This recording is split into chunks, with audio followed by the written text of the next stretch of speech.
ভোলার মাটিতে প্রেমের এক ব্যতিক্রমধর্মী অধ্যায় রচিত করেছে চীনা যুবক। সীমানা পেরিয়ে সংস্কৃতি ভাষার ব্যবধান ছাপিয়ে ভোলার তরুণী নাবিয়া আক্তারকে বিয়ে করেছেন চীনের মুসলিম তরুণ ইরিসা চং।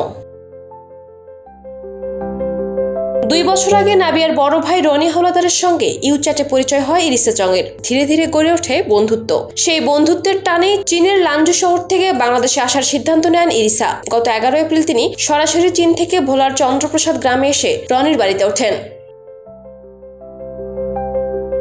প্রায় 1 মাস সেখানে অবস্থানকালে রনির ছোট বোন নাবিয়াকে ভালোবেসে ফেলেন 25 বছর বয়সী ইরিসা। সময়ের সঙ্গে সঙ্গে সেই ভালোবাসা গড়ায় বিয়ের প্রস্তাবে। প্রথমে পরিবারের কিছুটা দ্বিধা থাকলেও ইরিসার আচার আচরণ, ধর্মীয় অনুশাসন ও আন্তরিকতায় মুগ্ধ হয়ে রাজি হয় মেয়ের পরিবার।